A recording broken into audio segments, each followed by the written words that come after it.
All right, so we have got chapter 4 of our behavior change specialist today, and we're looking at effective goal setting. So we are going to talk about how to set up goals that are not only going to like push your client forward, but we're also going to talk a lot about like how to set up the right goals. You know, we got to match the right type of goal setting to the right type of client, depending on where they are in the stages of change model. So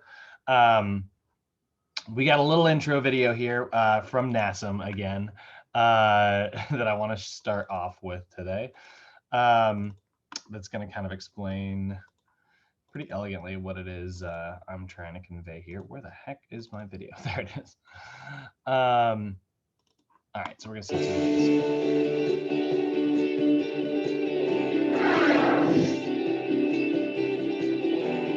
these. Goal setting can be very general and sometimes effective, or it can be very specific, and goals can be strategically set in order to get the most out of your client's effort. Goal setting is arguably one of the most important components in getting clients results. So we will provide you with critical information necessary for setting high quality goals. Most individuals want to be physically fit, eating the right foods and exercising regularly, but this is easier said than done. However, one surefire way, based on 50 years of research and practice, is to set appropriate goals. It is likely that you know the basics of goal setting, but do you know how to set goals that are specific for the stage of change that your client is in? Creating a sound goal-setting system, including outcome, performance, and process goals, will help foster goal commitment, which in turn leads to goal attainment. It is your job to understand the types and principles of goal setting so that you can effectively communicate them to your clients. Goals work, but they don't work automatically. You can make the best use of them in practice by following the principles research has supported, those that are contained in this section on goal setting. Okay, so like I said, that's kind of what we are. That's what we're looking at today. We're going to be looking at how to set the appropriate types of goals, like a good mixture of goals for our clients, you know, and making sure that they are like stage appropriate. Because if you set like a goal that, you know, might be really effective for a lot of people, but your client is just not in the stage of training where they're the stage of change where that's really going to speak to them or feel realistic for them or even be something that they care about, then it's just not going to be, you know, something, it's going to be a weak commitment, right? So just by definition, we got to kind of set this up in the beginning. A goal is something that somebody's trying to accomplish. You know, I don't think that is too surprising. You know, it's the objective of whatever it is we're trying to reach for or an action that we're trying to achieve. You know, and what we're looking for here generally, guys, is we are trying to make sure that we are choosing goals that are objectively measured. So, you know, we don't want to make our goals subjective in nature. We don't want to leave our goals up to interpretation. Like your objective for a goal and my objective for the goal, like as like a trainer, they should be exactly the same and they should be very, very measurable, you know, because we want to be able to track our progress. You don't want to like, you know, that's why like I really don't like the goal to get healthier. That's one of my least favorite goals that a lot of my clients will often start with. And so a lot of times I'll be like, all right, that's cool. Let's restructure that slightly and make it more specific. What is your interpretation of healthier? You know, what do you mean when you say you want to get healthier? Like, what does that mean to you? Because I might have like a totally different interpretation, you know? And so when we both get on the same page about it and they're like, well, I want to like get my cholesterol within normal levels and I want to get to a place where I am, you know, off insulin. It's like, oh, okay, great. Like that is something that is, you know, so, you know, there's a client that might be struggling with like diabetes and they also might be like, obviously they have like high cholesterol. So it's like, okay, awesome. So you want to get your blood sugar and cholesterol levels within normal, healthy ranges. That right there is a much more specific goal already, and it's objectively measurable. So now I can say, all right, well, what was your blood sugar averages this week? And then I can do it again next week and be like, what was your blood sugar averages this week? You know, and then we can look at like how that is distinctly changing over time and we can measure it. And so all of a sudden, if their blood sugar levels are like going down and down and down, and then it goes up one week, right? And we look at it, it's like, all right, well, what happened here? we were working towards our goal and then we were no longer working towards our goal. So like what happened in that week so that we can avoid that in the future, right? So that's why we really like objective measurements when it comes to goal setting. And that's probably, I'd say, I don't know. I'm trying to like in my brain. I was like, that's probably 50% of the battle. I don't know if that's accurate, but it's a big part of the battle because a lot of people are very. I think we just tend to be pretty subjective in nature a lot of times, and so like if we can make our clients a little bit more objectively measurable when it comes to certain things, it's definitely going to make the process a lot easier. So we want to achieve goals that are, like I said, quantitatively measured, and we want to base our goals on facts rather than opinions, right? That's another thing that we definitely do want to do as well. So there are going to be 3 categories of goals here. These are sort of like large, broad categories. Obviously, there's other types of goals as well. But our types of goals that we're generally going to see are going to break into 3 major types. We've got outcome-oriented goals. You should recognize a couple of these from our nutrition class. We've actually talked about this before. But our outcome goals are goals that are related to winning or losing. These are the type of goals that are typically against an opponent. So like, maybe that's something like, I want to run faster than my gym partner, or I want to come in first at the Boston Marathon, right? Like those are outcome oriented goals. And we don't really, I honestly encourage my clients to avoid outcome-oriented goals most times, just because the problem with outcome-oriented goals are that you don't have a lot of control over like what someone else is doing. And so like, if you're trying to come in first at like a race or something, you don't have any control over like someone else who might be running the best race of their life. And so then like if you don't achieve that, it can lead to frustrations sometimes. So I personally am not a huge outcome fan when it comes to goal setting. Not that I wouldn't do it if my client, like, if that's what my client, like, it's important to my client, then of course, that's what I'm being hired for.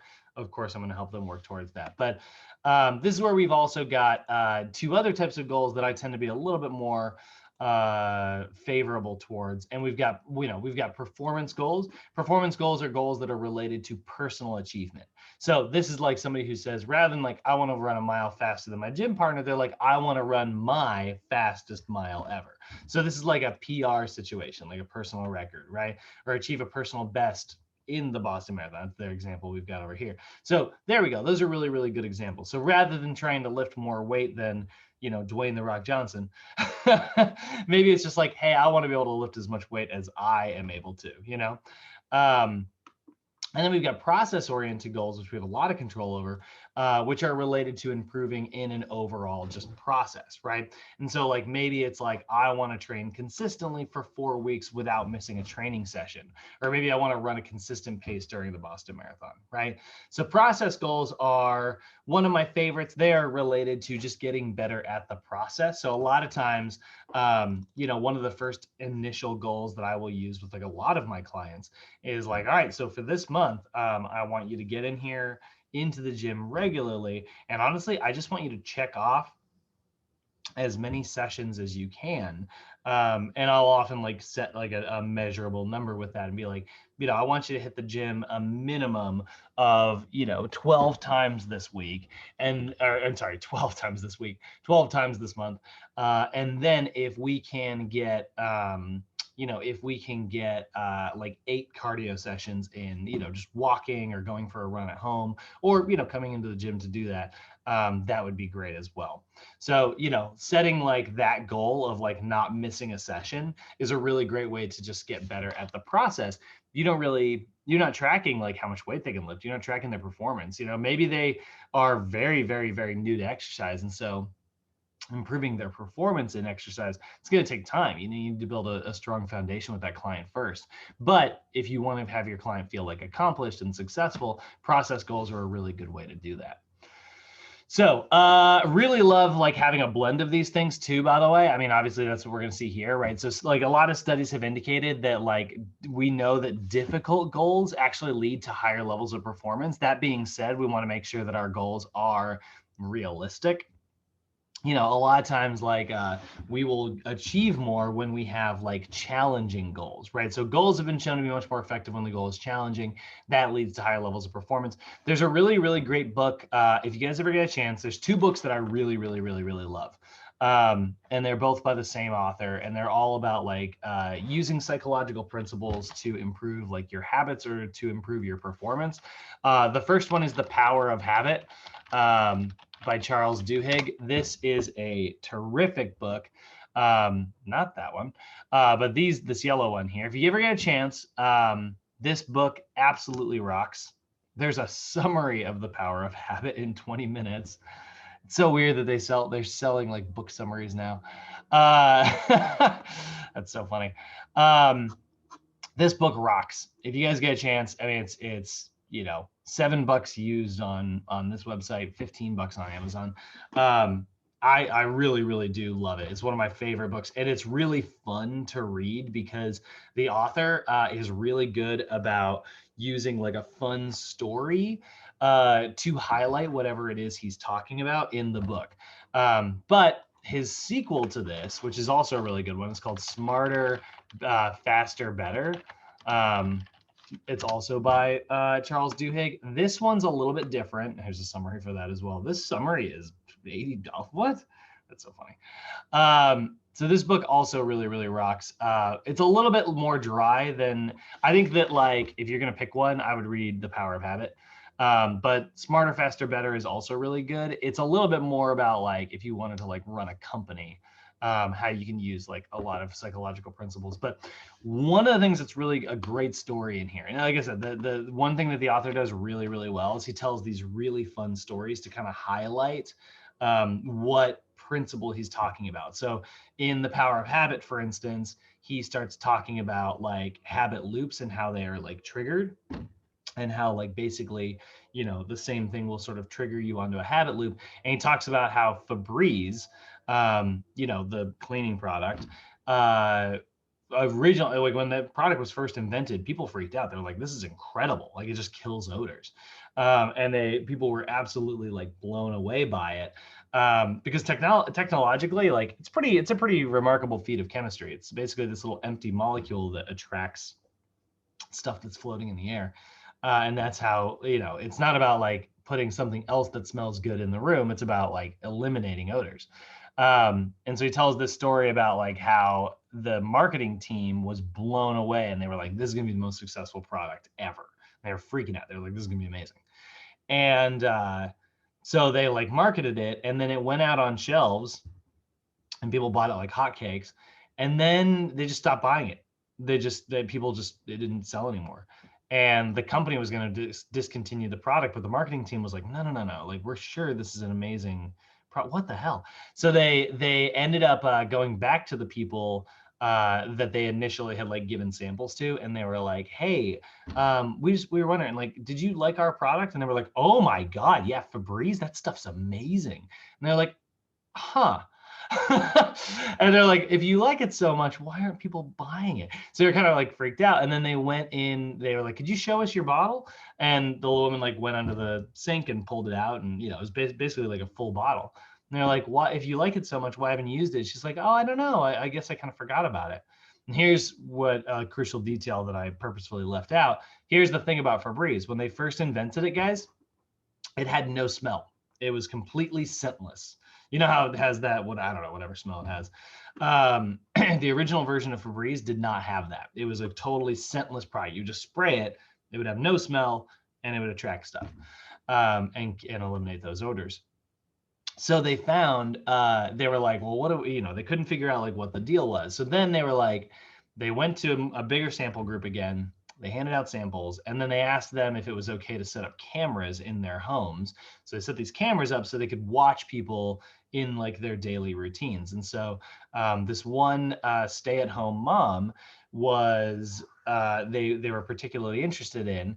What would happen was she would like clean a room, and they noticed this weird tick that she had. As she was leaving the room, she would turn around and she would just smile for a second, take a breath in, and then like go on to the next room.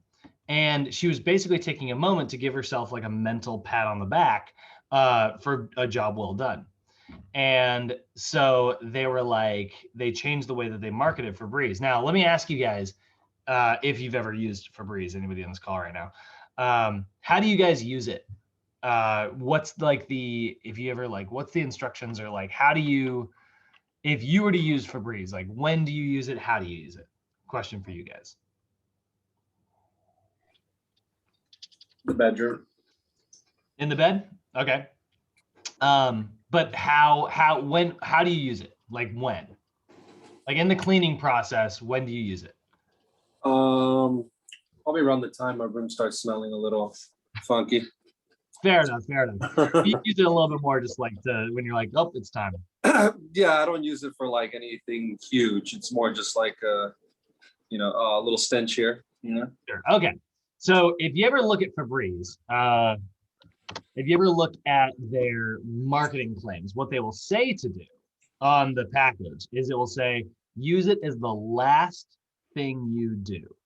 Use it as the final part. Like once you're done cleaning a room, spray the Febreze at the end. And the reason they say that is because they noticed this one woman in particular was, like I said, she was giving herself a pat on the back. So they added a pleasant smell to the formula, and they told people to start doing it at the end of a cleaning process.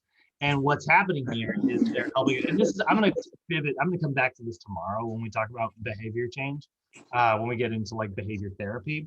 But like he was basically, they were using Febreze to reward yourself at the end of a habit loop. So you have this habit of cleaning something, and then you give yourself a reward at the end. So then you become addicted to that reward. And after they did that, Febreze became the number one cleaning product, the number one selling cleaning product on the planet.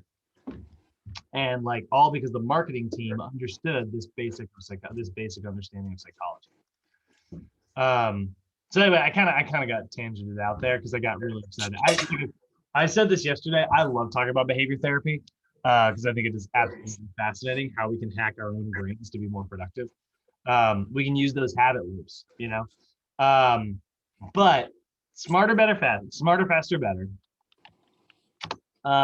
There's a really great story in this book about how in Japan they wanted to have a faster rail system. Okay, so they wanted to create like a train that could travel so and so miles per hour, right? And so because the thing about Japan, I didn't know this actually until I read this book.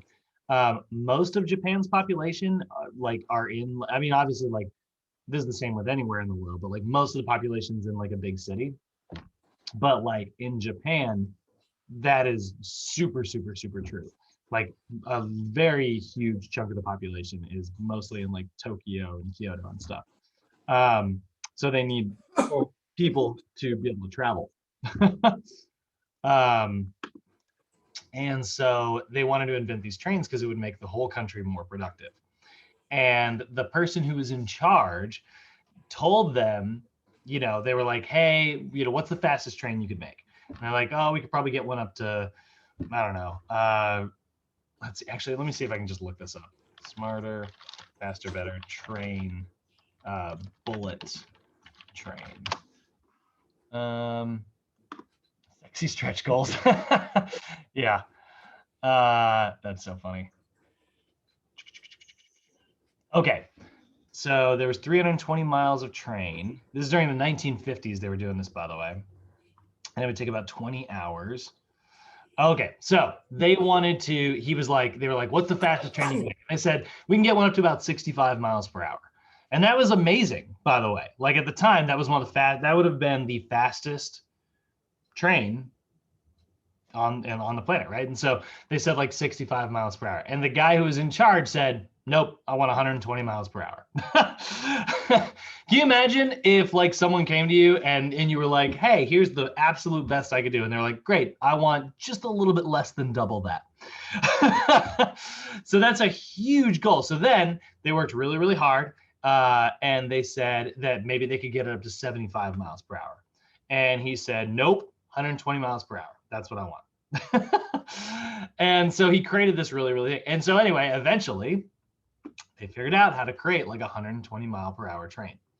And he sort of unwittingly led to this idea that we call a stretch goal, which is not here in this PowerPoint, this term, by the way, but stretch goals are what we are talking about when we talk about like challenging goals, which is what I've been trying to lead up to. I've just been very sidetracked in my own excitement for talking about these two books.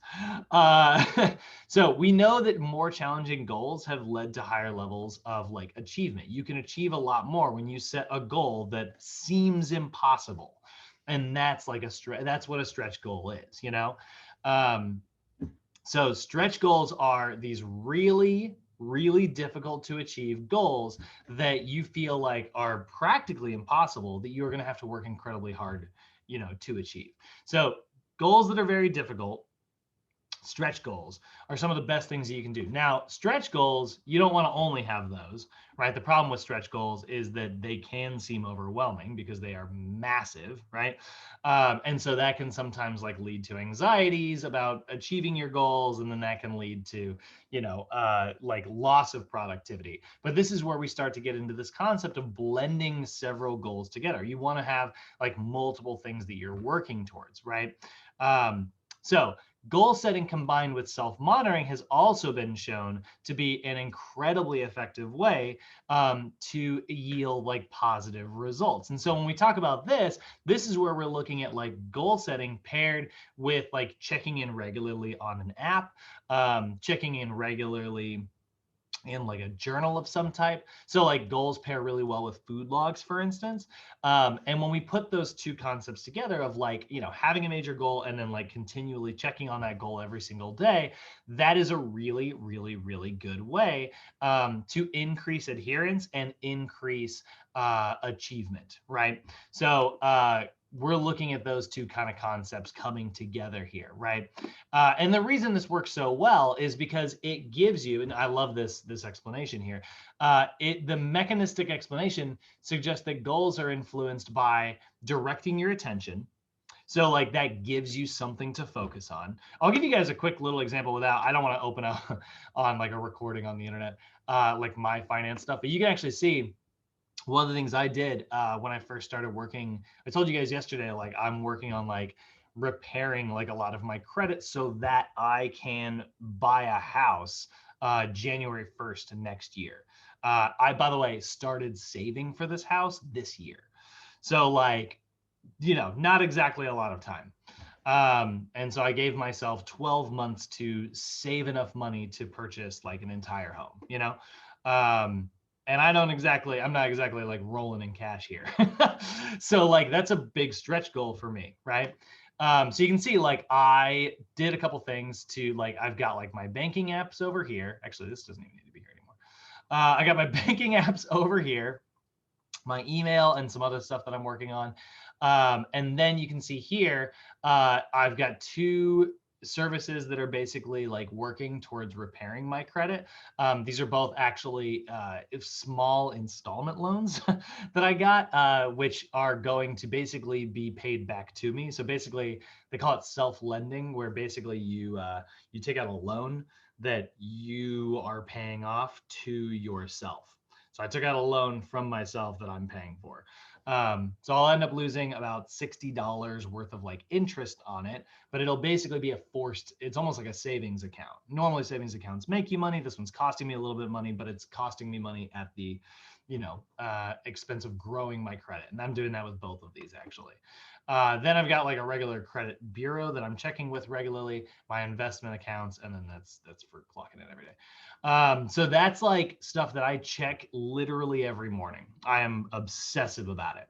And so like I am directing my attention towards this thing. I'm self-monitoring as much as I can. And if something happens and it goes down, then I look for why, and I look to understand like what's going on. So now imagine a more applicable to like a client situation, right? Let's say you've got a client who's trying to like, they have a goal of losing 50 pounds, right? And they pair that up with regularly like food logging, and they pair that up with regularly checking their scale weight on maybe a weekly basis, right? And so if they check their scale weight, it's going down, it's going down, it's going down. And then all of a sudden, excuse me, 1 week it goes up, like, what the heck happened there? And it's like, well, don't forget, like, this could be, totally temporary. This could be, a situation where maybe you're, maintaining a little bit of water weight. Like, yeah, the scale weight spiked at the end there. Rather than going down, let's check to see if anything happened. And then we look at the food log and we say, see, so like last night, like a birthday party that you went to, right? And that led to, like, there was like alcohol and other things there. Alcohol causes massive amounts of water retention. You want to like lose progress in 1 day? Alcohol is a super awesome way to do that. So I have done this with my clients where I'm like, I normally encourage my clients to only weigh themselves once a week. That way they don't, totally premeditate on just a scale number. But I'll say, like, let's do another weigh-in tomorrow morning at your normal weigh-in time, off of the schedule, and see if things change in 1 day. And a lot of times that's the answer. That's a really simple, very easy to find, because it was all written down and because it was all tracked, answer. So goals direct our attention. They give us a mobilizing effort. Oh, I love that. They enhance your persistence by having like a goal. There's this freaking thing out there in the world that you said you were going to do. We all have this, like, do you guys ever do this to yourselves just to like enhance your own motivation? Do you ever tell someone what you're working towards? Just because you feel like sharing it with another person will poke you a little bit to make you do it. That's social cognitive theory, by the way, and that's what we're going to be looking at towards the end of this class. But like, there's something special about like either writing your goals down or sharing your goals out there.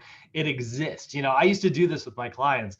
I'd literally make them write their goals down on like a piece of paper, and I'd stick it in their workout journal. And there's just something about it. There's freaking things out there in the world that you said you were going to do, and it itches every time you feel like you're not doing it,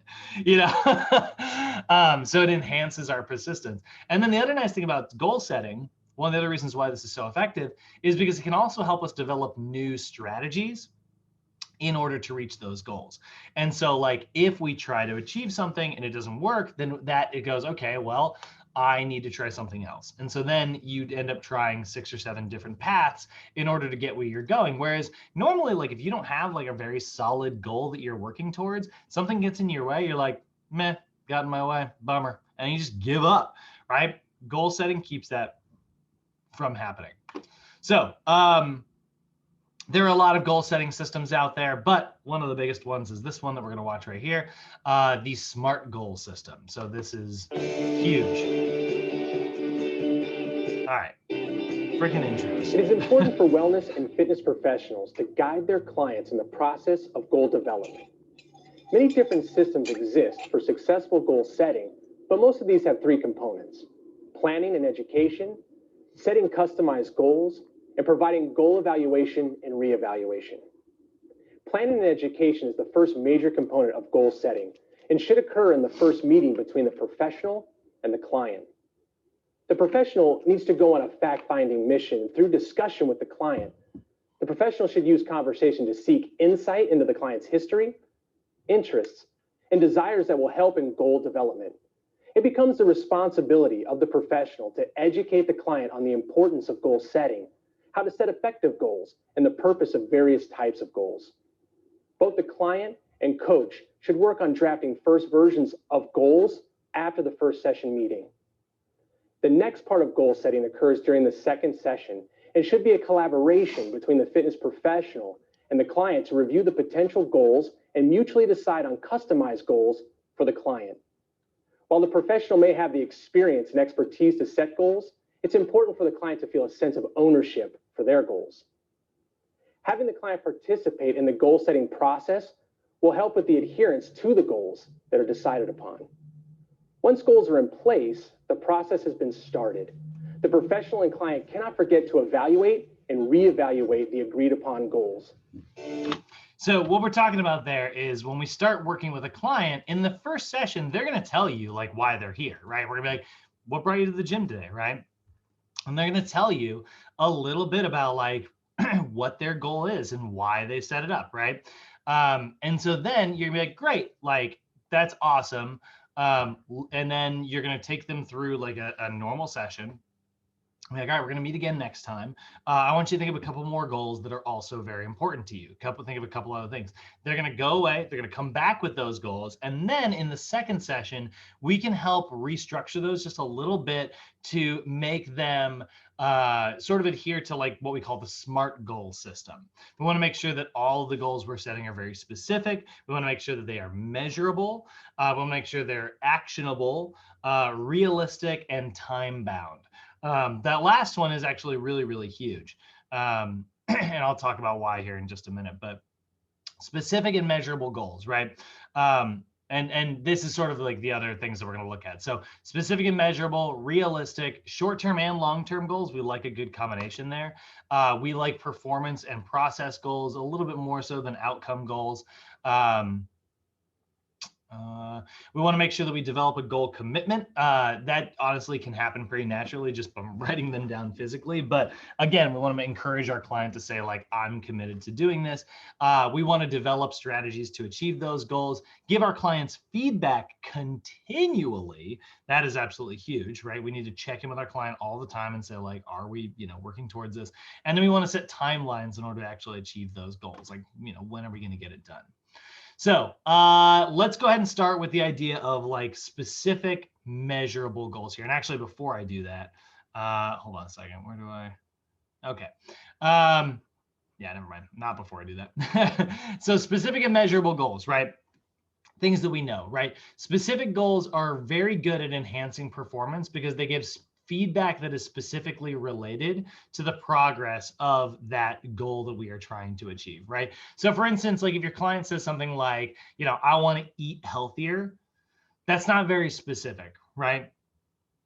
I mean, we all have like a different idea of what healthier means, right? Like I want to eat better, right? It's like, okay, that's a good goal and we want to like work towards that. But what does that mean to you? Like when you say you want to eat healthier, like give me an example of, in a perfect world, what would that look like for you?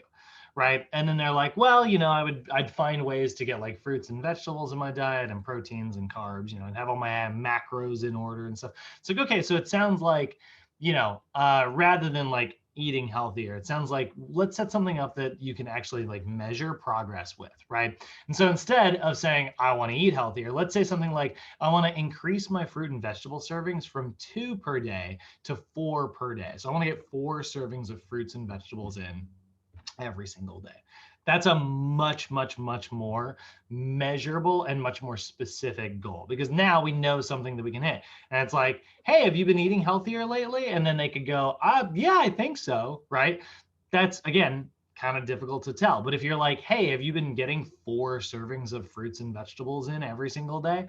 And it's like, they're like, well, yeah, every day. You know what? Except for yesterday because, I was out and about all day and had to eat out yesterday. So it's like, okay, great. So, you are doing it like 90% of the time. That sounds awesome, right? So now, like because we made it much more measurable, it's easier to stick to.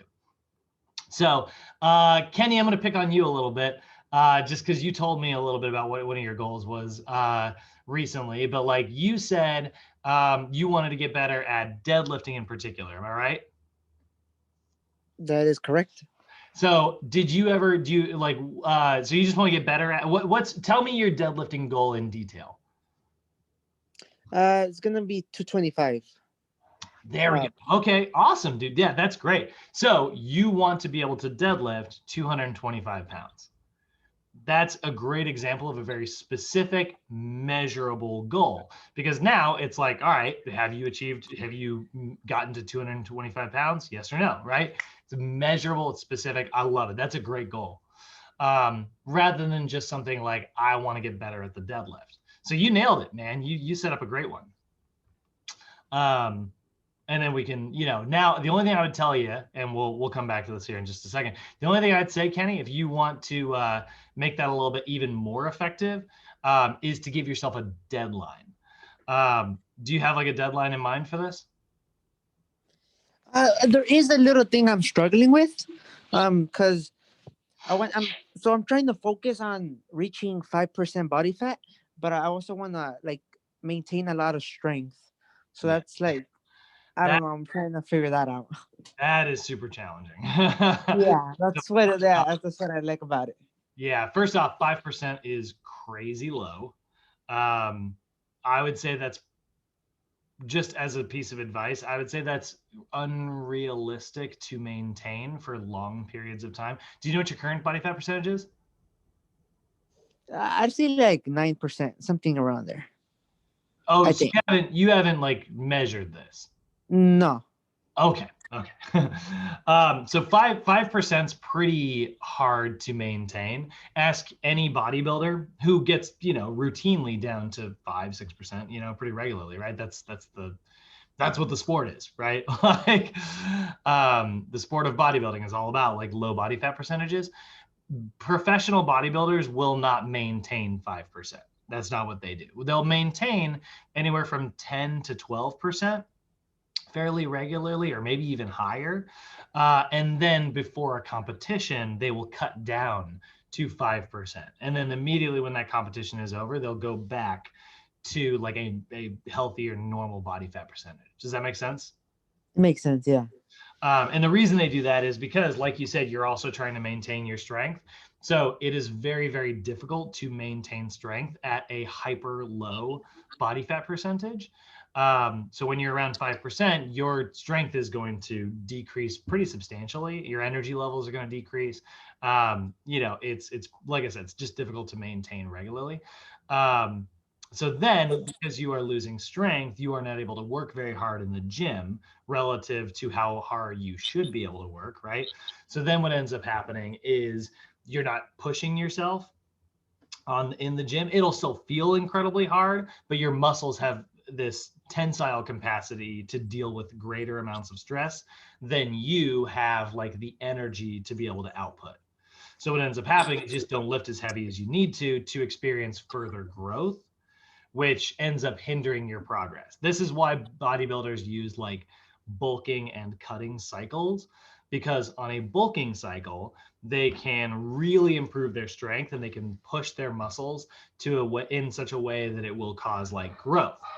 But then a cutting cycle, they will lose a little bit of that strength, but they will do the things to maintain their muscle mass while simply losing body fat. Does that make sense? Makes sense. Yeah. So that's just a piece of advice that I would say. 5% is tough. I'm not saying you can't get there. I absolutely 100% believe you could get there if you want to. But I think that may be counterproductive to your goal of increasing your deadlift. So you may either be happy with a higher body fat percentage while trying to get this deadlift up, or like maybe put the deadlifting on hold while you go compete in a bodybuilding competition at 5%. I see. You're just basically saying to focus on one thing first. Yeah, you know that phrase. You got a jack of all trades but master of none situation going on. Jack of all trades is somebody who's a little bit good at everything, but they're not particularly really good at anything. You want to get better at the deadlift, you got to be, focus on getting good at the deadlift. You want to have your body fat percentage, you got to get good at the body fat percentage. So these are some general principles we want to make, right? We want to make sure that our goals are specific and measurable. We also want to make sure that they are, and here we see some other examples of specific goals. Increase the minutes of moderate exercise from 50 per week to 100. That's a great, like, very measurable thing, right? Just log how many minutes you're getting your activity in, and then you can up that or lower that or, do whatever you want to do. Again, measuring how many pounds you can lift. That's a great way to make a super measurable goal, and I love it. I've got kind of a similar one, by the way, Kenny. There's actually a really fun list out there. If you ever look at like strength standards, this is a good one for everybody can kind of look into this. So there are like these weightlifting strength standards that you can kind of look for. Oh, this is totally not the website I want.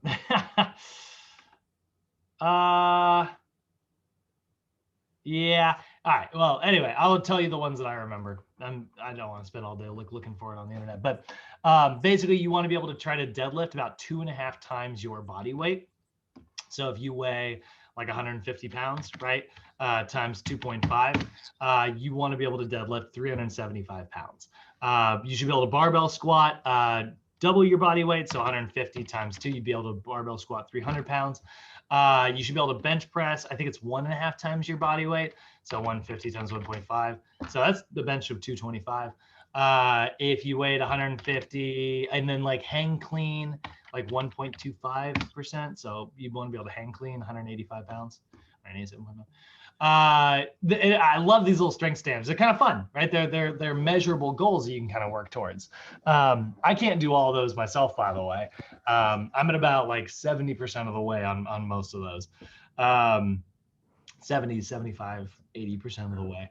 But it's kind of fun. Those are some like, some strength standards that are out there that are kind of fun to try to work towards. Or maybe it's like, I want to be able to run like a 6-minute mile, right?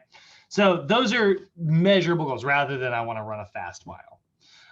But we also want to make sure that our goals are realistic, yet still challenging. Again, going back to that concept of like a stretch goal, you want to make sure that a stretch goal is like a really challenging, just on the cusp of impossible goal, but still something that is like attainable, right? So your goals should still be challenging. They should be challenging, but still attainable. These are realistic goals, right? We can help our clients set realistic goals. Like we kind of just had a conversation about this just a second ago, right? Like I believe, like I said, Kenny, you can get down to 5% body fat. And I also believe that you can deadlift 225 or more. I believe both those things, but doing them at the same time, I think is a little bit unrealistic. So that's the kind of thing that like we as fitness professionals can kind of step in and help our clients in like understanding and slightly restructuring. Again, we are not making our clients goals for them, but we can help them to restructure them to where they are very, very helpful. And this is where, again, we want to make sure we consider individual differences, right? Not everybody's going to be the same. If you are like if it is your first year, like getting into deadlifting, like first year ever doing that, and you're already somewhat close to that goal, well, then maybe it is actually realistic for you to do both. Newbie gains are amazing. They are a force to be reckoned with on this world. So, maybe there is like a capacity there, but this is where we want our goals to be challenging, but still very realistic. So showing you a quick summary of this. This is actually not an awesome video. This is one that I found a long time ago. You're going to see, I think I don't think they say actionable. I think they say attainable.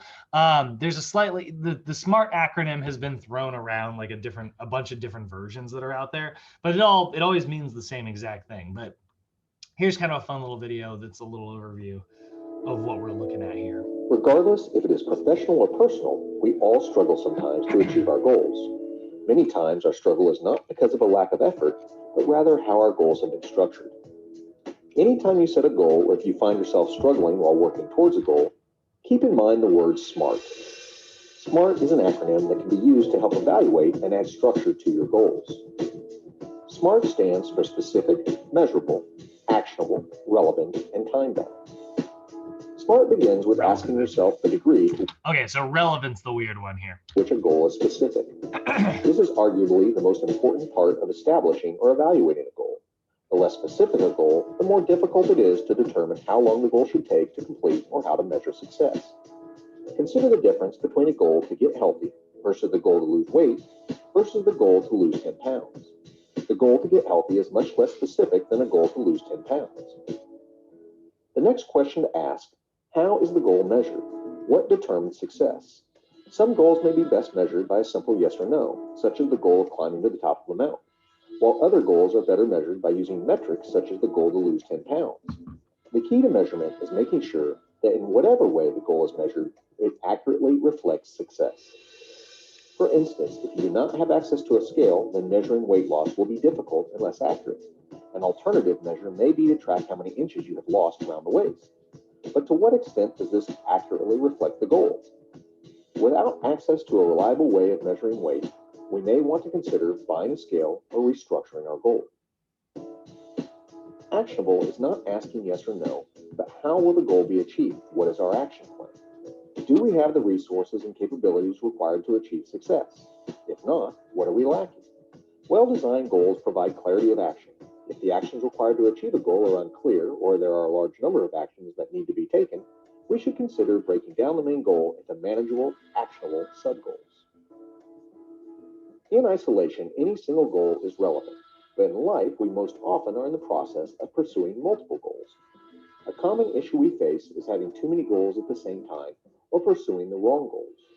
With this in mind, we need a mechanism to help us monitor our goals to make sure we are pursuing our most relevant goals at any given moment in time.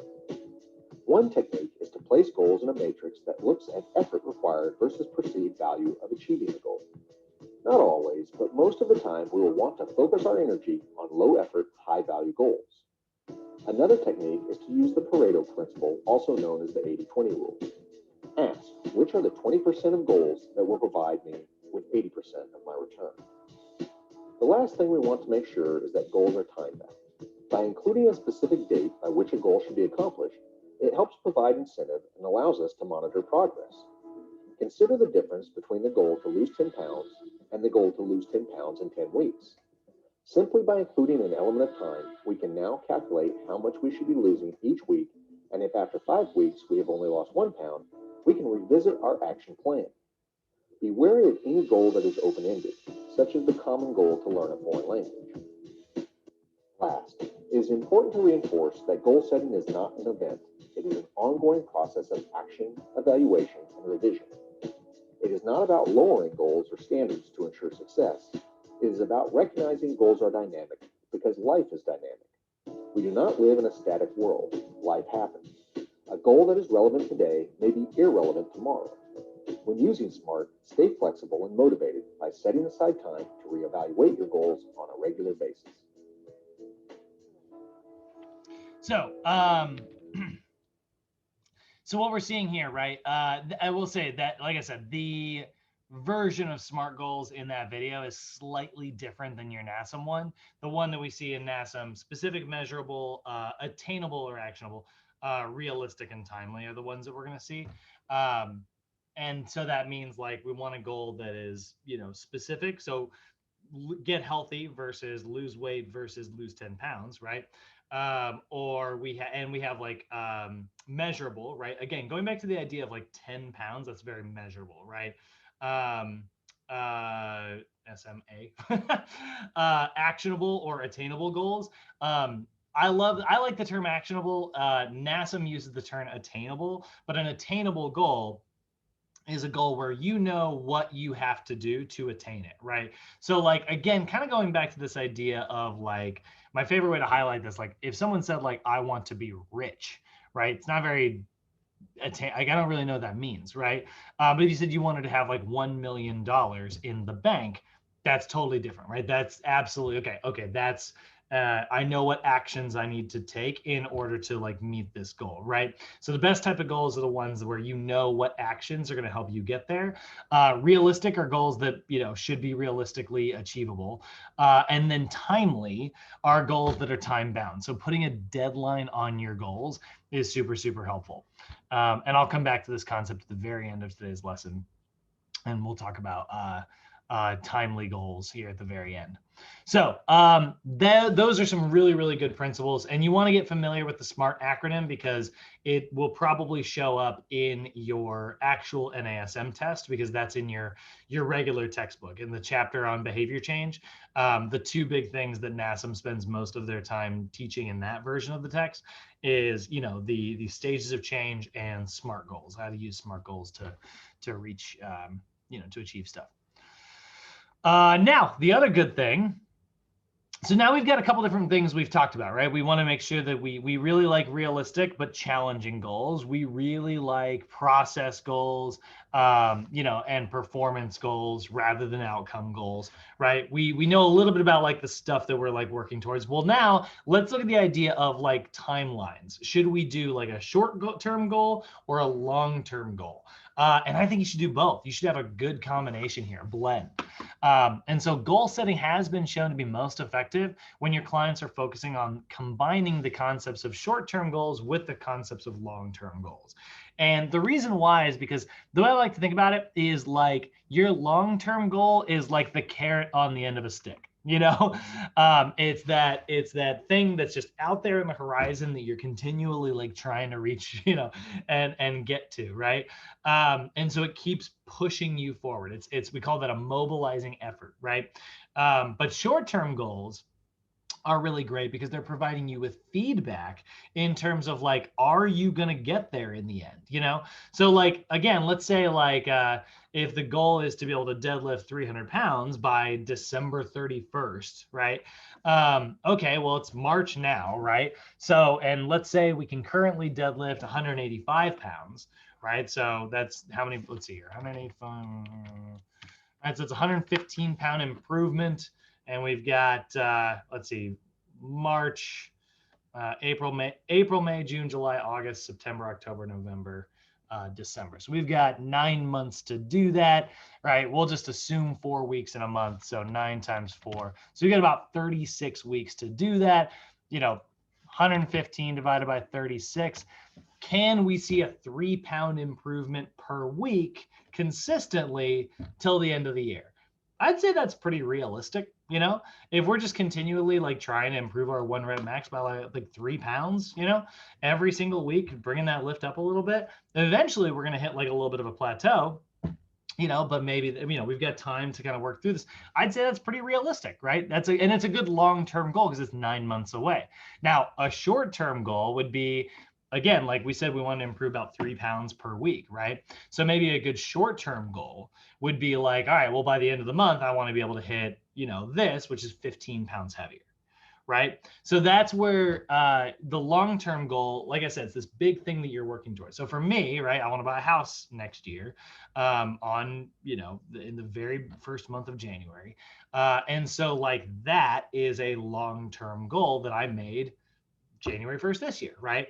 And so my short-term goals are to put X amount of money aside every single month consistently until the end of the year. And then anytime I can like save as much money as possible, basically what I'm doing is every time, like when I get like my, you know, final paycheck for the month and I pay off all my bills, any money that's left over goes into, you know, goes into like my savings in order to do this. Meanwhile, I also have like part of my expenses now is like putting money towards like, you know, this investment account. So both of those are like little short-term goals that are feeding into my overall long-term goal. If you have a client who wants to improve maybe they want to lose 20 pounds, right? Well, you can set that's a great maybe long-term goal for your client. And your short-term goal would be, well, let's see if we can also do 10 more push-ups by the end of the month than we were able to do, you know, beforehand, right? So we love this blend here. We love these terms here. So a long-term goal provide direction and they keep your client focused on like an end result. I want to lose 50 pounds by the end of the year, right?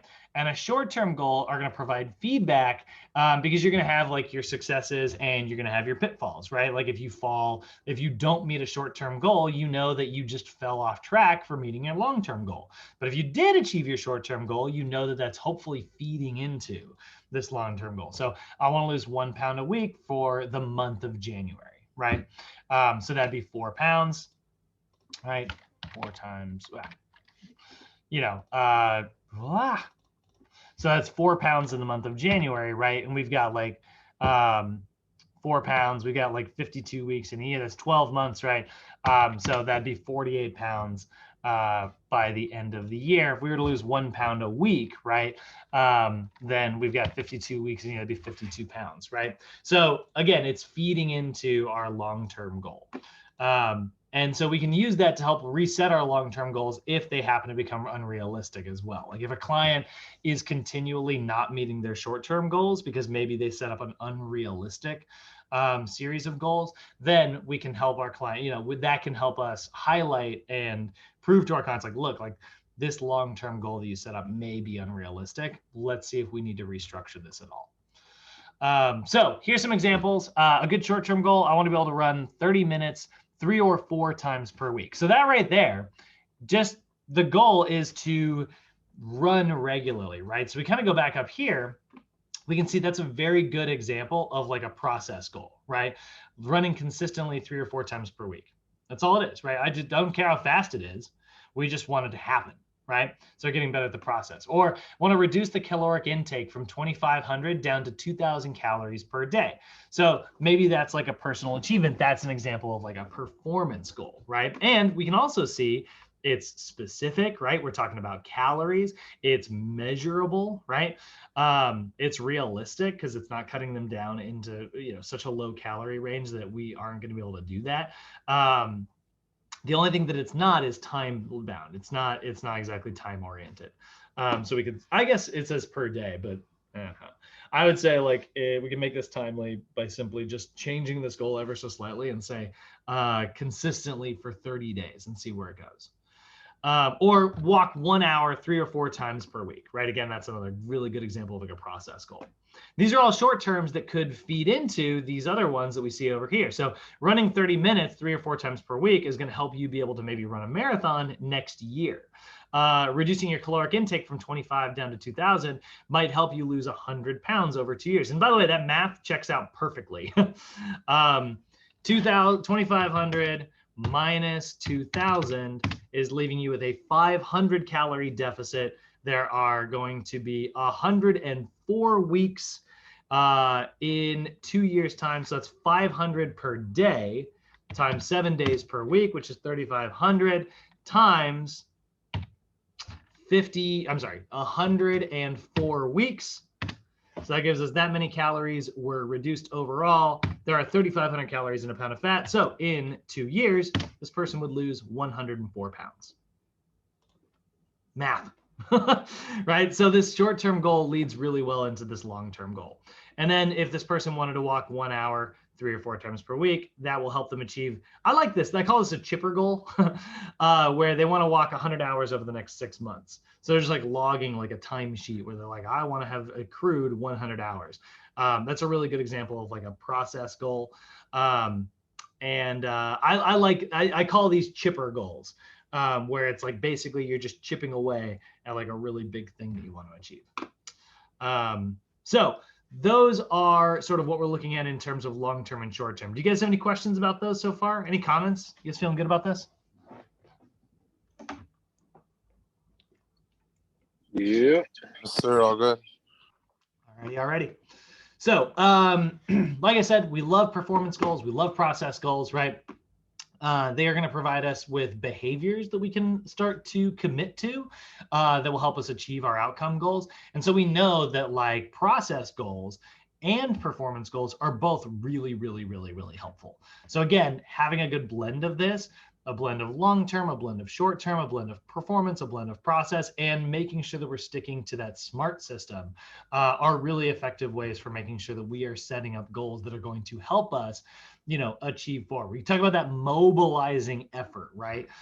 When a goal is structured really, really well, you know, it's funny, the goal is not, it's not instructions. It's not an action plan. Yet, if you create like a really strong one, it almost feels like an action plan because it's become so obvious what you have to do to achieve it. We also want to make sure that we are encouraging our clients to commit to their goals. This again kind of goes back to that idea we talked about on day 1 of class. We talked about like, as a coach, you want to make sure that you are setting up like a coaching commitment, right? You are setting up almost like either a verbal or an actually like written contract with your client, like covering, like detailing what your job is versus like what my job is, right? Like, what am I going to do as your coach? What is your job as like the client, right? And so this is where we talk about like goal commitment. It's really essential. You got to make sure that your client is like committed to achieving their goals. We see our levels of commitment here. I mean, people who say they wish something, they do wish, they want it, but they're not like as serious about people who like kind of hope something happens versus people who are trying it, want it, and actually are committed to it. And so commitment is like the highest level. And so encouraging your client even to use that word, like I am committed to achieving this, is a really great way to kind of foster this more serious attitude. So how do you make sure that you are fostering commitment? 2 big things here. 1, make sure the goals are self-determined. Do not set your clients' goals for them. Obviously, this whole time I've been talking about like restructuring goals here and there and saying like, hey, that's a good goal, but if we tweak it just a little bit, that's different. You can absolutely help your clients like tweak their goals, you know, but they should be self-determined. Your client should be the one who is like saying what it is that they want to achieve. And then earlier, we already talked about this. Make sure that you are recording systematically. You are continually recording progress towards meeting our goals, right? So encouraging your clients to regularly journal, regularly check in, things like that. I actually have this weird thing I don't say this with every client or anything like that, but I've definitely like told my clients like, hey, if you ever see the front desk person isn't there, make sure you check in. And they're like, what are you trying to get me like, trying to make sure I don't miss my billing or something? I was like, no, I just want to make sure you get credit for being here. We have a log of every time you've ever walked into the gym. End of the month, let's just check to see how many times you've been here, you know? And I'll do it with my clients every now and then. I'll check over there and I'll be like, so we wanted to get into the gym 15 times this month, right? Let's take a look to see if it actually happened. And then we'll like check in and look at the computer, you know? That's a commitment, right? So recording things regularly. And so then when you tell your clients that, they're like, oh God, I got to get in there. I got to get my, you know, I got to get checked in. They want credit, right? Or like you'll see it in CrossFit gyms sometimes. CrossFit gyms will do this where they'll actually have like, it'll be like a calendar or like just like a, you know, big spreadsheet, and they'll put it up every month.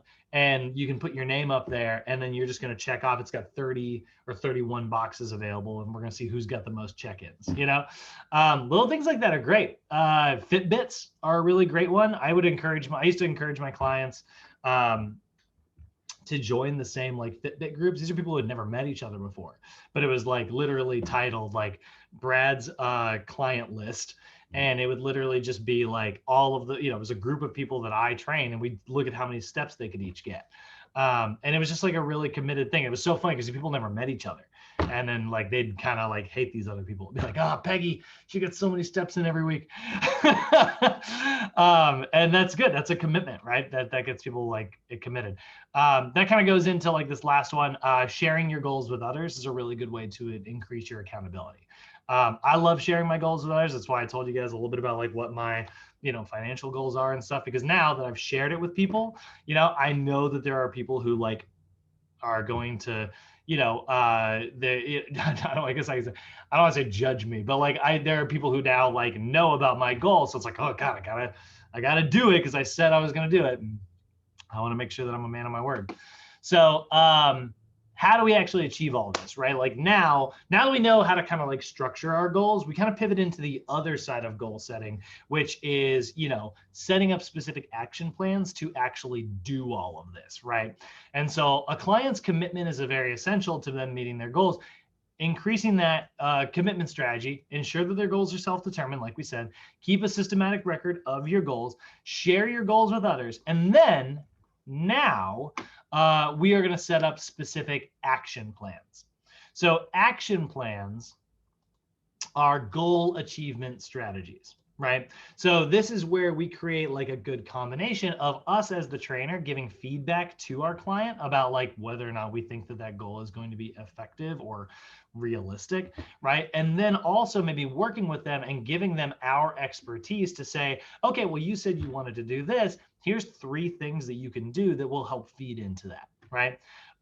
So when we are setting up like an action plan, right, you know, a combination of like feedback from the coaches is going to lead to higher performance, and then periodic evaluation, you know, periodically checking in with our clients and making adjustments is also going to be very, very helpful here. So making sure that we're checking in with our clients regularly and saying like, hey, did you weigh yourself this week?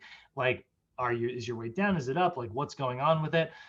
Setting up a timeline to help track their progress and saying like, okay, well, hopefully by the end of January, we will be at this point. Hopefully at the end of February, we'll be at this point, right? So giving them feedback, making sure that feedback is like very positive and informational, right? That's huge for us. Evaluating those goals and evaluating that progress and regularly checking in with our clients is going to be key. You know, again, if we were to open this up, if you were to go to my Mint right here, it has like a little thing, and it's this little chart that's filling up slowly, and it's like how much money I have saved towards like my savings goal. And I check that freaking thing every day. I know it hasn't gone up because I haven't put any money in it this morning, but I still check it every single day. It's the first thing that I look at when I wake up in the morning. And that's like, what we're working towards, right? So that periodic evaluation is very, very, very, very helpful. Now, other things you can do to make sure that you are continually checking in is setting up like timelines, right? Specific dates. So we work really well with deadlines. Deadlines are a very healthy thing for our brain. And so setting these specific timelines can make your goal more specific, which kind of goes back to this whole process we've been talking about. It makes it easier for you to track. It's very motivating, and it can help them achieve their goals much faster and keep them focused, right? So just talking about deadlines here, I got a quick video to show you guys. You've probably seen this video on YouTube. I feel like anybody who's ever watched any I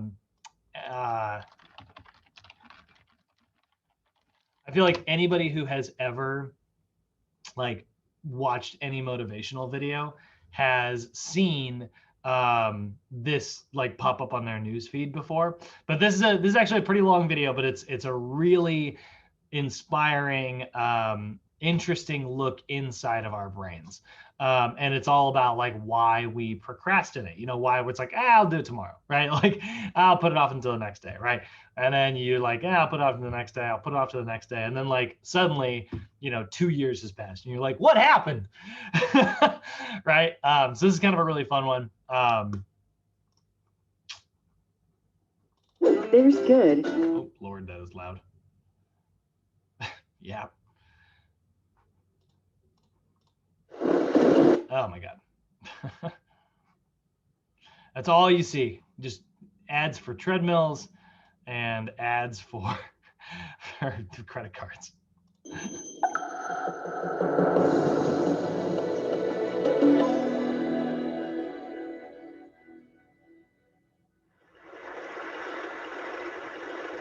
So in college, I was a government major, which means I had to write a lot of papers.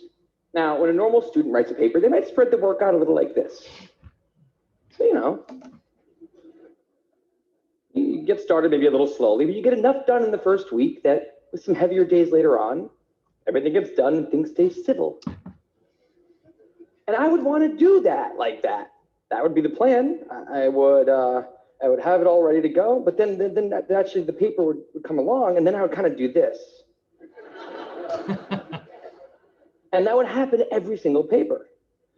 But then came my 90-page senior thesis, a paper you're supposed to spend a year on. I knew for a paper like that, my normal workflow was not an option. It was way too big a project. So I planned things out, and I decided I kind of had to go something like this. This is how the year would go.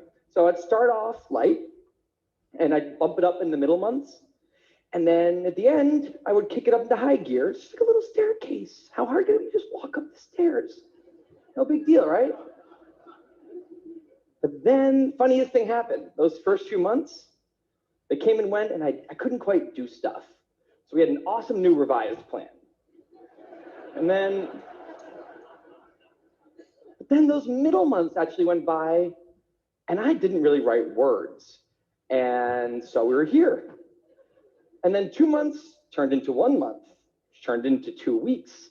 And one day I woke up with 3 days until the deadline, still not having written a word. And so I did the only thing I could.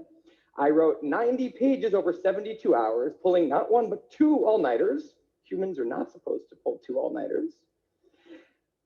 Sprinted across campus, dove in slow motion, and got it in just at the deadline. I thought that was the end of everything. But a week later, I get a call. It's the school. And they say, is this Tim Urban? And I say, yeah. And they say, we need to talk about your thesis. And I say, okay. And they say, it's the best one we've ever seen.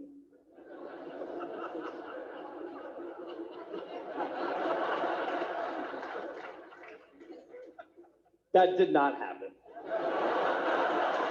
It was a very, very bad thesis. I just wanted to enjoy that one moment when all of you thought, this guy is amazing. No, it was very, very bad.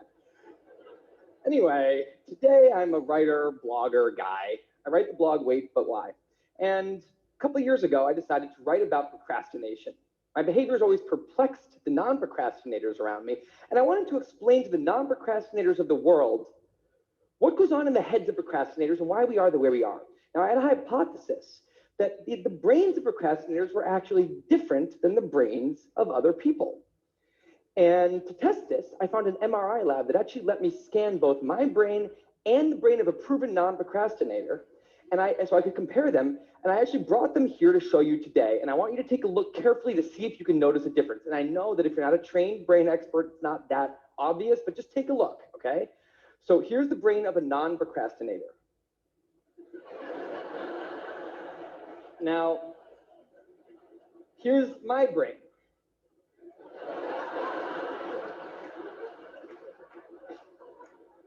There is a difference. Both brains have a rational decision maker in them, but the procrastinator's brain also has an instant gratification monkey. Now, what does this mean for the procrastinator? Well, it means everything's fine until this happens. So the rational decision maker will make the rational decision to do something productive, but the monkey doesn't like that plan. So he actually takes the wheel and he says, actually, let's read the entire Wikipedia page of the Nancy Kerrigan-Tanya Harding scandal, because I just remembered that happened. Then we're going to go over to the fridge. We're going to see if there's anything new in there since 10 minutes ago. After that, we're going to go on a YouTube spiral that starts with videos of Richard Feynman talking about magnets and ends much, much later with us watching interviews with Justin Bieber's mom. All of that's going to take a while, so we're not going to really have room on the schedule for any work today. Sorry. Now, what is going on here? The instant gratification monkey does not seem like a guy you want behind the wheel. He lives entirely in the present moment. He has no memory of the past, no knowledge of the future, and he only cares about two things: easy and fun. Now, in the animal world, that works fine. If you're a dog and you spend your whole life doing nothing other than easy and fun things, you're a huge success. And to the monkey, humans are just another animal species he has to keep well slept, well fed, and propagating into the next generation, which in tribal times might have worked okay. But if you haven't noticed, now we're not in tribal times. We're in an advanced civilization, and the monkey does not know what that is, which is why we have another guy in our brain, the rational decision maker, who gives us the ability to do things no other animal can do. We can visualize the future. We can see the big picture. We can make long-term plans. And he wants to take all of that into account. And he wants to just have us do whatever makes sense to be doing right now. Now, sometimes it makes sense to be doing things that are easy and fun, like when you're having dinner or going to bed or enjoying well-earned leisure time. That's why there's an overlap. Sometimes they agree.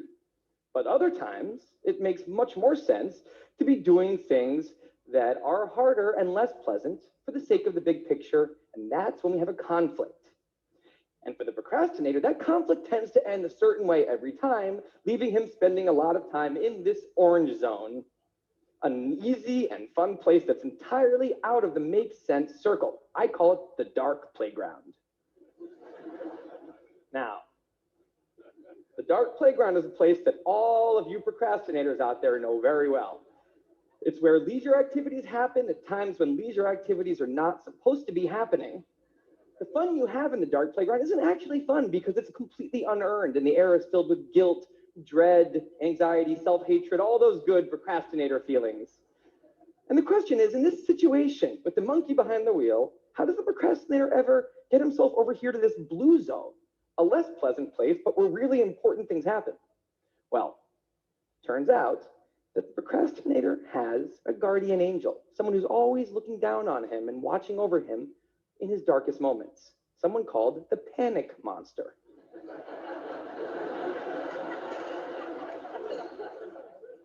Now, the panic monster is dormant most of the time, but he suddenly wakes up anytime a deadline gets too close or there's danger of public embarrassment, a career disaster, or some other scary consequence. And importantly, he's the only thing that the monkey is terrified of. Now, He became very relevant in my life pretty recently because people of TED reached out to me about 6 months ago and invited me to do a TED Talk.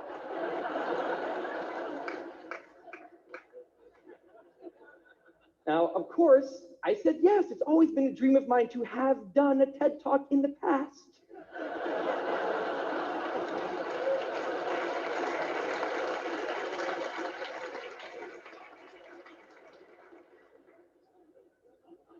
But in the middle of all this excitement, the rational decision maker seemed to have something else in his mind. He was saying, are we clear on what we just accepted?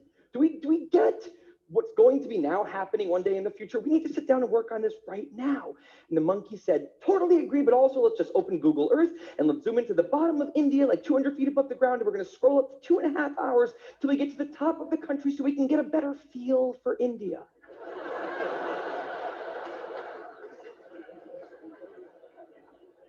So that's what we did that day. As 6 months turned into 4, and then 2, and then 1, the people of TED decided to release the speakers. And I opened up the website, and there was my face staring right back at me, and guess who woke up? So the panic monster starts losing his mind, and a few seconds later, the whole system's in mayhem.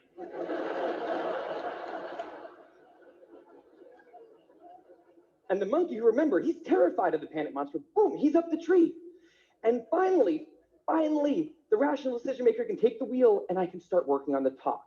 Now, the panic monster explains all kinds of pretty insane procrastinating behavior, like how someone like me could spend 2 weeks unable to start the opening sentence of a paper and then miraculously find the unbelievable work ethic to stay up all night and write 8 pages. And this entire situation with the 3 characters, this is the procrastinator's system. It's not pretty, but in the end, it works. And this is what I decided to write about on the blog just a couple years ago. Now, when I did, I was amazed by the response. Literally thousands of emails came in from all different kinds of people, from all over the world, doing all different kinds of things. These were people who were nurses and bankers and painters and engineers and lots of PhD students. And they were all writing, saying the same thing. I have this problem too. But what struck me was the contrast between the light tone of the post and the heaviness of these emails. These people were writing with intense frustration about what procrastination had done to their lives, about what this monkey had done to them. And I thought about this, and I said, if the procrastinator system works, then what's going on? Why are all these people in such a dark place? Well, turns out that there's 2 kinds of procrastination. Everything I've talked about today, the examples I've given, they all have deadlines. And when there's deadlines, the effects of procrastination are contained to the short term because the panic monster gets involved. But there's a second kind of procrastination that happens in situations when there is no deadline. So if you want to have a career where you want to be a self-starter, something in the arts, something entrepreneurial, there's no deadlines on those things at first, because nothing's happening at first, not until you've gone out and done the hard work to get some momentum, to get things going. There's also all kinds of important things outside of your career that don't involve any deadlines, like seeing your family or exercising and taking care of your health, working on your relationship or getting out of a relationship that isn't working. Now, if procrastinator's only mechanism of doing these hard things is the panic monster, that's a problem, because in all of these non-deadline situations, the panic monster doesn't show up. He has nothing to wake up for. So the effects of procrastination, they're not contained. They just extend outward forever. And it's this long-term kind of procrastination that's much less visible and much less talked about than the funnier short-term deadline-based kind. It's usually suffered quietly and privately. And it can be the source of a huge amount of long-term unhappiness and regrets. And I thought, that's why these people are emailing, and that's why they're in such a bad place. It's not that they're cramming for some project. It's that long-term procrastination has made them feel like a spectator at times in their own lives. The frustration was not that they couldn't achieve their dreams, it's that they weren't even able to start chasing them. So I read these emails and I had a little bit of an epiphany that I don't think non-procrastinators exist. That's right. I think all of you are procrastinators. Now, you might not all be a mess, like some of us, And some of you may have a healthy relationship with deadlines. But remember, the monkey's sneakiest trick is when the deadlines aren't there. Now, I want to show you one last thing. I call this a life calendar. That's one box for every week of a 90-year life. That's not that many boxes, especially since we've already used a bunch of those. So I think we need to all take a long, hard look at that calendar. We need to think about what we're really procrastinating on, because everyone is procrastinating on something in life. We need to stay aware of the instant gratification monkey. That's a job for all of us. And because there's not that many boxes on there, it's a job that should probably start today. Well, maybe not today, but you know, sometime soon. Thank you. So I love that video. That video speaks to me in particular. But it's true, like we talk about like this idea of like action plans. We talk about like some of the challenges associated with like creating certain goals. Sometimes like the biggest challenge is simply not setting a deadline. And so our client doesn't have any sense of urgency. We don't have any sense of urgency to like start down the path of like achieving this goal. So without like that deadline, one of the reasons why deadlines work so well is because it gives you this like, oh, I only have so much time in order to do this, right? And deadlines can be a really, really, really, really powerful tool that we can use to help our clients achieve more. So we really like these timelines here. These are really good ways for us to kind of set up challenging, realistic, but like goals that are going to push our clients forward. What did you guys think of that video?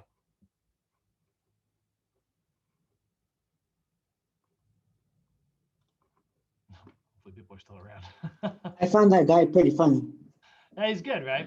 Yeah, he's goofy, but I think it's a good point that can, like I said, really be applied to pretty much everybody, you know? So what are some of our other challenges, right? Well, one of them, biggest challenges that you're going to run into, or I'm sorry, I don't know about biggest, but like definitely most common challenge you're going to run into is just people not being very specific. Generally, people aren't very specific about their goals. They generally tend to copy goals they've heard from someone else, and so they are very, very, very general. Another one, people will often set too many goals too quickly. A lot of people are like, I want to do this, I want to do that, I want to do this, I want to work on my diet and my exercise and this and that, and it's like I want to sleep more, and it's like, all right, well, it's only 24 hours in a day, so let's pump the brakes just a little bit. Let's focus on one or two things, right? Sometimes people will only set short-term goals. When that happens, it's very easy for your goals to get very scattered because short-term goals don't really push you forward towards anything. Again, this is the idea of being like a jack of all trades, but a master of none. So like, I want to get my body fat percentage low, and I want to like run the fastest mile ever, and I want to be able to do 100 push-ups in a row uninterrupted. And it's like all of these things, they aren't really feeding together. And then in fact, they might even be like detracting from one another. Or the opposite of that, maybe they only set long-term goals only. So they have this like lack of motivation, because kind of similar to like the deadline, when the deadline's really far away, it doesn't feel like there's a sense of urgency, right? So those are some of the most common challenges that we're going to run into. Another one is that our clients will often fail to adjust their goals if they need to, right? Maybe they're not on the right path, and so they're not going to make it in time, right? And so then if they fail to adjust that, that's going to lead to feelings of disappointment.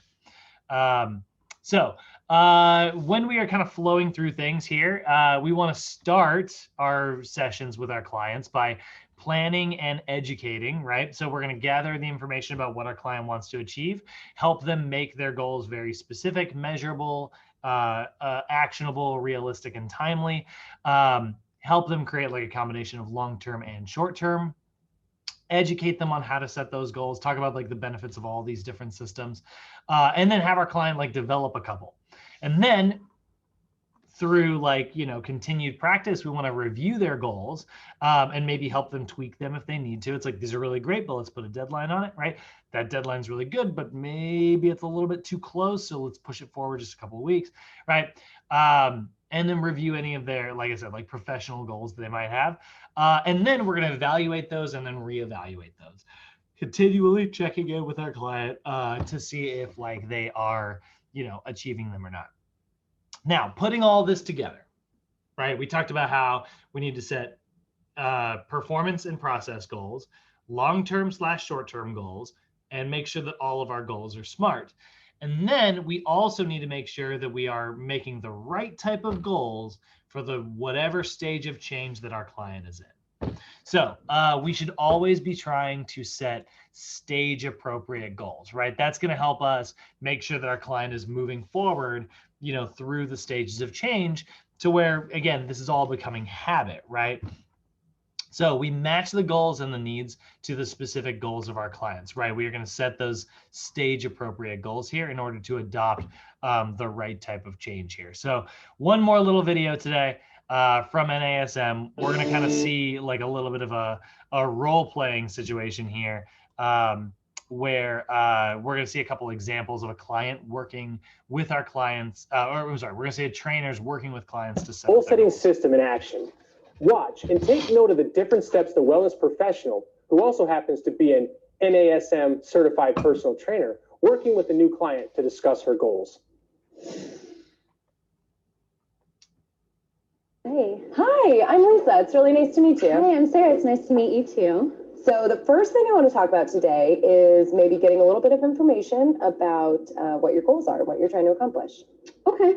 Well, I've wanted to get in shape for a while, but I've just been lacking the motivation to take charge myself. Okay. And have you ever worked with a fitness or wellness professional before? No. All right. What made you take the step to come meet with me today? Well, I recently got engaged and I went to try on wedding dresses and I just really didn't like what I saw. I mean, this is honestly the heaviest I've ever been. Well, first of all, congratulations on your engagement. That's very exciting. Why don't we talk about what you want to change? Well, I would like to lose some weight and tone up. I mean, I definitely want to tone up in my arms, my shoulders, and my back. I want to buy a strapless dress and I want to look great in it. Of course you do. Well, we're definitely going to work on getting you to where you want to be. Yeah, I know that I just need help being pushed. I've always had a hard time pushing myself. Well, totally understandable. Do you happen to know what weight or body fat percentage you were at before when you liked the way that your arms looked? I think it was about 130, but I've never had my body fat tested before. Okay, so we can definitely start by tracking your body fat percentage. Why don't we talk a little bit about what prevented you from getting back to your ideal weight? I just lack the motivation. I get that. And how about when you liked the way you looked before, what were you doing to keep yourself there? I would do some workout videos and I would walk. I mean, it doesn't really seem like much, but that's all I really had to do. Okay, and have you kept up any of those activities, maintained them at all?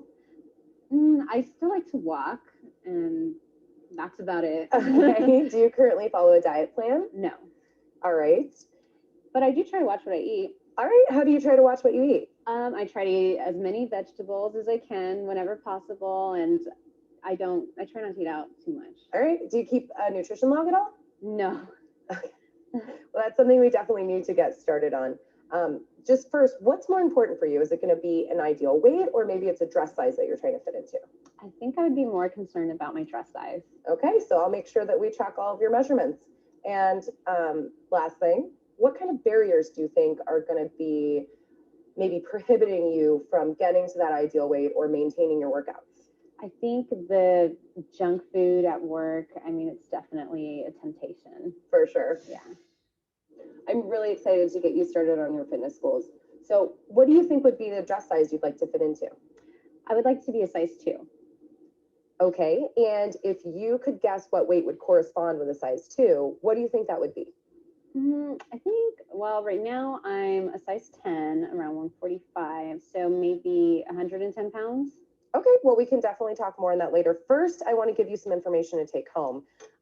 It's going to help you out with setting some measurable goals It's going to teach you how to write those down and then also reevaluate if necessary. I want you to review that information and bring it back before our next session. I think that this is really going to help you create some realistic goals and stick to them. And I found that people are much more likely to actually follow through and achieve their goals when they do it this way. Okay, so review it, write your goals down, and bring them back for our next session. Okay. Hi, Sarah. It's great to see you again.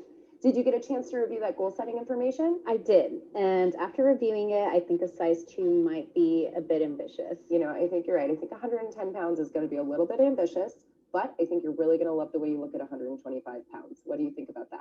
I suppose we can start there. Okay, awesome. Well, I definitely would like to start with a weight loss goal of 1 to 2 pounds per week and a short-term goal of just 1 pound per week. Does that make sense so far? Yes, but how do I know if that's happening? Well, we're definitely going to weigh you, but I want to focus specifically on calories in versus calories out. And the way we're going to get that going is by starting you off with a food log. Hey, Sarah. Hi. All right, so we've been working together for a month now, and you've currently lost 2 pounds. So why don't you tell me how you're feeling with your goals? You know, I'm a little worried that I'm not going to reach my goal of 25 pounds by my wedding date. All right, I want to maybe take a look at your initial measurements and compare them with today's measurements. What do you think about that? Okay.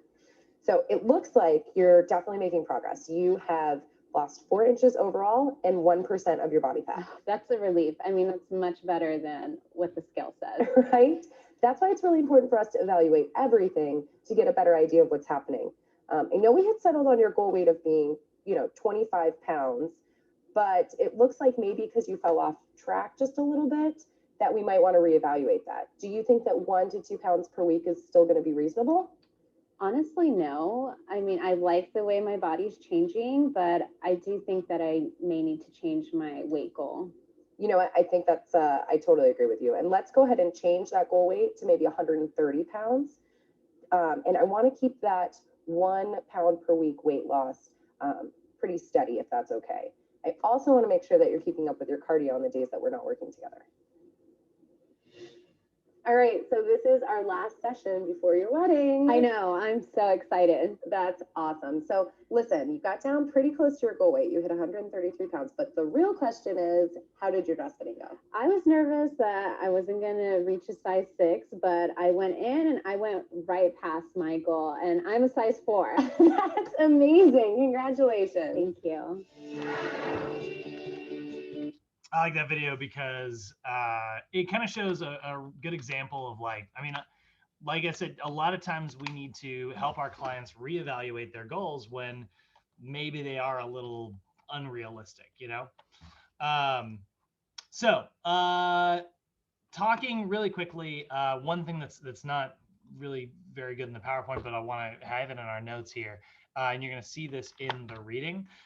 Let's take a look here at like our goal setting related to like our stages of change. Okay. So again, we want to make sure that we're setting like stage appropriate goals here. So if you have a client who's in the pre-contemplation stage, which like I said is going to be pretty rare, but instead of focusing on goals like, all right, well, let's set a goal to lose 10 pounds, right? That's not going to be effective for someone who's not thinking about changing, right? So instead, if we can talk to them about like creating the types of goals that are helping them become better informed about the benefits of a healthy lifestyle, that's something that's like much more appropriate for them. So saying something like, all right, well, why don't you do a little bit of research? Why don't you go home? Your goal is to learn a little bit about like the benefits and like how you think you're going to feel in relation to like this new different lifestyle. If you have a client who's in the contemplation stage, then we do actually kind of the exact same thing. It's goals that are related to the benefits of a healthy lifestyle, but how it's going to specifically benefit them. So then we say, okay, how do you think that like, let's set the goal of like, what do you think it would look like for you in your lifestyle to like achieve like this new body weight or health or like muscle or athletic whatever, right? Like I want you to imagine, learn a little bit about like how you would adopt it, or why don't you do a little bit of research on like what your schedule would look like in relation to like a new exercise routine. Now, if you get a client in the preparation stage, which is often like where we actually get most of our clients, like preparation and action, these are going to be goals that are related to helping your client prepare for a new healthy lifestyle. So instead, it's like rather than setting the goal of being like, all right, I want you to try to get into the gym 3 times this week, they're only ready for preparation. That's going to be a little overwhelming for them. So instead, it's something like, all right, I want you to get familiar with what your route is going to be to get here to the gym every day. I want you to get familiar with like what your actions are going to be when you wake up in the morning versus when you go to the gym and when you're leaving the gym in order to get to work, so that you're not stressed at the end of your workout. I don't want you to like see this workout time. I don't want you to set it like see our training sessions as something that's making you late for work every day, right? Let's get used to this ahead of time so that like when the time comes that we're doing this like regularly, you're set up and ready to go. Or I want you to start looking into like some athletic shoes that are going to help you like, you know, with your stability while you're here in the gym and, you know, make your feet hurt a little bit less. Actually, that last one, that athletic shoes one, I've done that like a million times. People, I've never had a client show up in Crocs, but I may as well have. Clients come in the worst shoes. And then they're like, my feet hurt. It's like, yeah, it's the only thing that could happen. Clients are in the action stage. This is where, okay, we can start facilitating actual change. It's like now we can set goals that are like, I want you to hit the gym 3 times this week. I want you to do your outside cardio. I want you to go for an hour-long walk also 3 times this week, right? Setting up like specific action, you know, oriented goals. And then clients who are in maintenance, clients who have actually been doing this for a long time, what's great about this is now you can set some more specific, very challenging goals. So now it's like, hey, you met your, you know, deadlifting goal. Let's work on another one. Let's see how much we can military press, right? Let's see how much we can bench. Let's see how much we can barbell squat.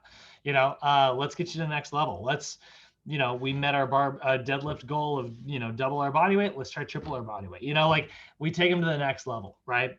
And we do like a different version of maybe a similar goal or a much more advanced version, or, you know, something totally new.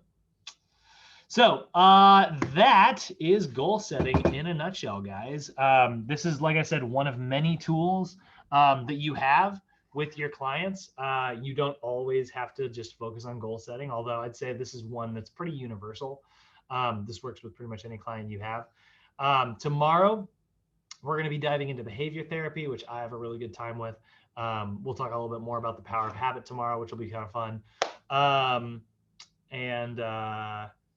Yeah, that's pretty much all I got for you. Kenny, Andres, Dalen, Charlie, you guys got any questions for me? I'm all good. All righty. Anybody else? Everything good. All right, fellas. Well, I'll go ahead and kill the call, and I will see you guys tomorrow. See you tomorrow, Brad. Thank you. All right, see you, Brad. See you guys.